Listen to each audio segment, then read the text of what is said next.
Railway को सुचारू रूप से चलाने के लिए फील्ड में एक बहुत मजबूत कैडर है, करीब 80,000 के आसपास सुपरवाइजर्स, जूनियर इंजीनियर, सीटीआईज, एक ऐसा पूरा बड़ा कैडर है जो कि हमारी रीढ़ की हड्डी है।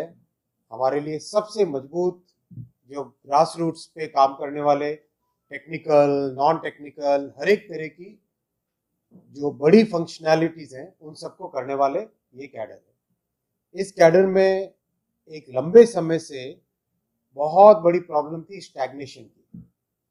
एक पर्टिकुलर लेवल पे पहुंचने के बाद में उनके पास और कोई प्रमोशन की एवेन्यूज नहीं थी। और आजकल जिस तरह से क्वालिफाइड लोग आते हैं हमारे पास, वो कुछ समय के बाद में अगर प्रमोशन की अपॉर्चुनिटीज नहीं मिले तो एक फ्रस्ट्रेशन, एक तरीके से डिसोनेंस सा हो रहा था। तो उस पॉइंट को टेकअप किया गया और मैं धन्यवाद देना चाहूँगा माननीय प्रधानमंत्री श्री नरेंद्र मोदी जी को और माननीय वित्त मंत्री श्रीमती निर्मला सीतारमन जी को। दोनों ने एक बहुत ही ह्यूमेन अप्रोच लेके और बहुत ही रैशनल अप्रोच लेके ये कई वर्षों पुरानी जो प्रॉब्लम थी उसको सॉल्व किया। कैसे सॉल्व किया कि जो लोग सुपरवाइजर कैडर में थे उन सब के लिए पे अपग्रेडेशन का एक नया स्कोप बनाया। कैसे बनाया कि लेवल 6 तक जा सकते थे। लेवल 6 तक जाने के बाद में केवल ग्रुप बी में सिलेक्शन का प्रोसेस रहता था। तो सिलेक्शन का प्रोसेस माने बहुत ही कम लोगों को अपॉर्चुनिटी मिल पाती थी। पे अपग्रेडेशन से करीब करीब जितने भी हमारे ये 80,000 के आसपास 80,000 प्लस जितने सुपरवाइजरी कैडर के कर्मचारी हैं, हमारे साथी हैं, उन सबको लेवल 7 और लेवल 8 में तो करीब करीब सभी को जाने का मौका मिल जाएगा। और जिस तरह का अनुमान है उसमें बहुत सारे लोग लेवल 9 तक भी पहुंचेंगे, यानी ग्रुप ए के ऑफिसर्स के समकक्ष भी पहुंचेंगे। यानी सुपरवाइजरी स्टाफ किस तरह से ग्रुप ए के ऑफिसर तक पहुंच सके, ऐसी व्यवस्था अप्रूव हुई है। बहुत ही खुशी की बात है। और फील्ड में इसकी, मैं जहां पर भी फील्ड में जाता था हर जगह मुझे सुपरवाइजरी स्टाफ मिलते थे और सब कहते थे कि इतना बड़ा ट्रांसफॉर्मेशन रेलवे में करना है, कुछ हमारा जो की पोजीशन ये बहुत ही इंपॉर्टेंट लेवल होता है, बहुत ही इंपॉर्टेंट लेवल है, इस लेवल के लिए भी कुछ करना चाहिए। तो ये विषय हम लेके गए थे प्रधानमंत्री जी के पास, स्वयं उन्होंने इसमें ध्यान दिया, वित्त मंत्री जी ने स्वयं इसमें ध्यान दिया और ध्यान देके इस बहुत पुरानी प्रॉब्लम को सॉल्व किया। ये जानकारी आज आप सबके सामने रखनी थी। और फील्ड के ऑफिसर्स, सारे जनरल मैनेजर्स, डीआरएम्स आज उपस्थित है इसमें कॉल में। मैं आप सबको भी निवेदन करूंगा to all the general managers and DRMs, आप भी अपने अपने स्टाफ में, अपने फील्ड में, अपने एरिया में मीटिंग लीजिए और सबको बताइए, क्योंकि बहुत ही पुरानी डिमांड थी जिस डिमांड को आज फुलफिल किया गया है। इससे आपके काम में भी एक जो आप स्वयं भी इस विषय को हमेशा लाते थे, आपके काम में भी इसमें एक तेजी आएगी और देश भर में रेलवे परिवार में एक नई तरह की खुशी रहेगी। This is financially neutral decision. इसको जिस तरीके से फाइनेंस मिनिस्ट्री और रेलवे के अकाउंट्स के ऑफिसर्स ने इसको स्ट्रक्चर किया है, उससे ये फाइनेंशियली न्यूट्रल डिसीजन है।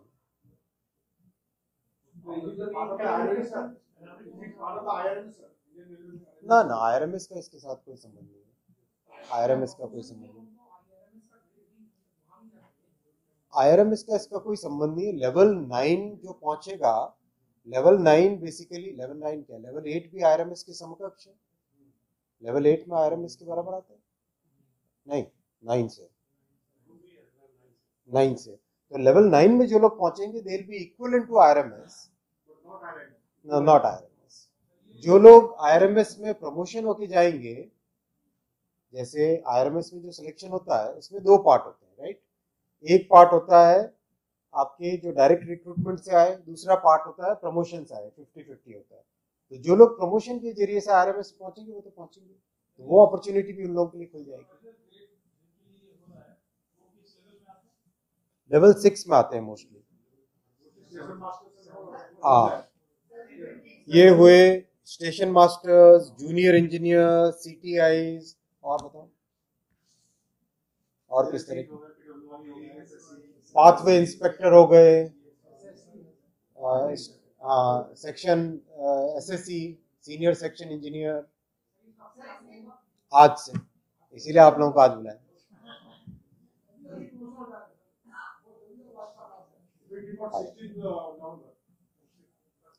आज अप्रूवल होगा तो उसका बाद में क्रियान्वयन होते होते जितना भी टाइम लगेगा, 80,000 ज्यादा नहीं, ज्यादा टाइम नहीं लगता, आपको पता है रेलवे में कितना फास्ट होता है काम। आज से नोटिफाई हो रहा है, आज से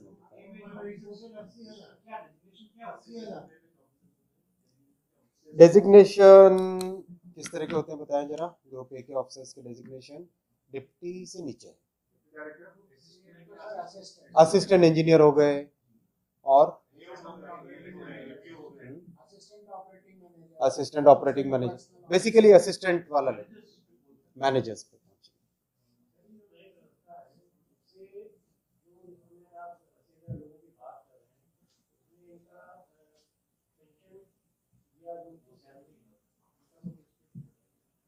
आएगा ना, उसमें बहुत सिग्निफिकेंट इम्प्रूवमेंट आएगा।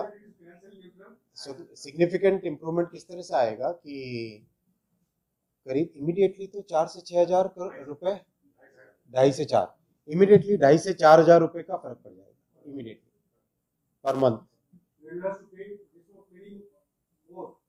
मिलेगा ना, सैलरी ज्यादा मिलेगी। नहीं, फाइनेंशियली न्यूट्रल में कैलकुलेशन कैसे की इन्होंने मुझे ध्यान नहीं है, लेकिन फाइनेंशियली न्यूट्रल बेसिकली, हाँ 4,000 करोड़ नहीं भाई, आप करोड़ों में सोचते हैं।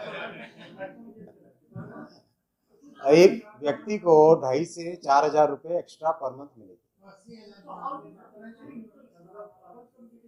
इसका कैलकुलेशन कैसे किया उसको छोड़ो ना, फाइनेंशियली न्यूट्रल है।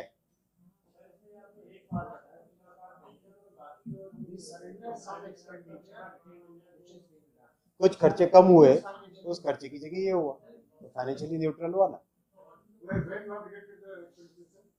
अरे भाई बिजली हो रही है तो डीजल का खर्चा कम हो रहा है, बहुत सारी चीजें हैं ना, day in and day out कुछ न कुछ इम्प्रूवमेंट होता रहता है।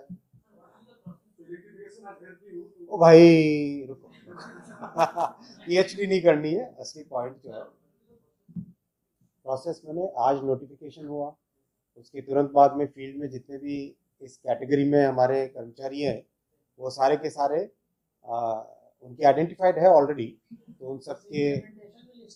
उन सब के लिए ऑर्डर्स निकलने चालू हो जाएंगे और इम्प्लीमेंट नहीं, एरियर्स नहीं, अब से चालू प्रोस्पेक्टिव। तो यहाँ से नोटिफिकेशन होके आज जा रहा है, इस नोटिफिकेशन के तुरंत बाद में फील्ड में जो भी इस कैटेगरी में हमारे कर्मचारी भाई बहन हैं उन सब के डिटेल्स हमारे पास ऑलरेडी है, राइट।